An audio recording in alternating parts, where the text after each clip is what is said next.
Welcome back to sports YouTube.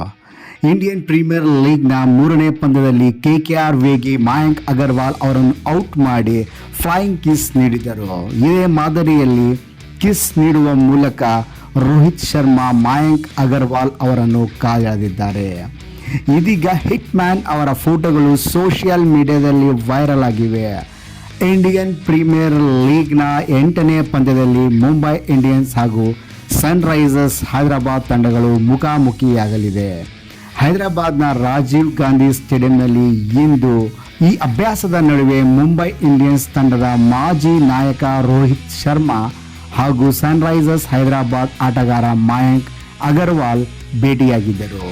ಈ ಭೇಟಿಯೊಂದಿಗೆ ಮಯಾಂಕ್ ಅವರಿಗೆ flying kiss ನೀಡುವ ಮೂಲಕ ರೋಹಿತ್ ಶರ್ಮಾ ಕಾಲೆಳೆದರು.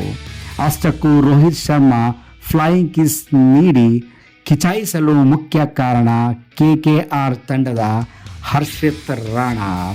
ಐಪಿಎಲ್ನ 3ನೇ ಪಂದ್ಯದಲ್ಲಿ ಮಯಾಂಕ್ ಅವರನ್ನು ಔಟ್ ಮಾಡಿದ ಬಳಿಕ ರಾಣಾ ಫ್ಲೈಯಿಂಗ್ ಕಿಸ್ ನೀಡಿ ಬೀಳ್ಕೊಟ್ಟಿದ್ದರು.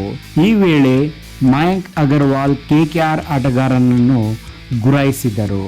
ಈ ದೃಶ್ಯವನ್ನು ರೋಹಿತ್ ಶರ್ಮಾ ಕೂಡ ವೀಕ್ಷಿಸಿದ್ದು, ಹೈದರಾಬಾದ್ ಮೈದಾನದಲ್ಲಿ ಮಯಾಂಕ್ ಅಗರ್ವಾಲ್ ಸಿಕ್ಕಾಗ ಕಾಲೆಳೆದಿದ್ದಾರೆ. ಇದೀಗ ಹಿಟ್ ಮ್ಯಾನ್ ಫ್ಲೈಯಿಂಗ್ ಕಿಸ್ ಫೋಟೋಗಳು ಸೋಷಿಯಲ್ ಮೀಡಿಯಾದಲ್ಲಿ ವೈರಲ್ ಆಗಿವೆ. ಇನ್ನು ಹೈದರಾಬಾದ್ನಲ್ಲಿ ಇಂದು ನಡೆಯಲಿರುವ ಪಂದ್ಯದಲ್ಲಿ ಗೆಲ್ಲುವ ತಂಡ ಗೆಲುವಿನ ಖಾತೆ ತೆರೆಯಲಿದೆ. ಅಂದರೆ ಸನ್ರೈಸರ್ಸ್ ಹೈದರಾಬಾದ್ ತಂಡವು ತನ್ನ ಮೊದಲ ಪಂದ್ಯದಲ್ಲಿ ಕೆಕೆಆರ್ ವಿರುದ್ಧ ಸೋಲನುಭವಿಸಿತ್ತು. ಹಾಗೆಯೇ ಮುಂಬೈ ಇಂಡಿಯನ್ಸ್ ತಂಡವು ಗುಜರಾತ್ ಟೈಟನ್ಸ್ ವಿರುದ್ಧ ಪರಾಜಯಗೊಂಡಿತ್ತು. ಇದೀಗ ಉಭಯ ತಂಡಗಳು ತನ್ನ 2ನೇ ಪಂದ್ಯವಾಡಲು ಸಜ್ಜಾಗಿವೆ. ಹೀಗಾಗಿ ಇಂದಿನ ಪಂದ್ಯದಲ್ಲಿ ಗೆಲ್ಲುವ ತಂಡ IPL 2024ರಲ್ಲಿ ತನ್ನ ಮೊದಲ ಜಯ ಸಾಧಿಸಲಿದೆ.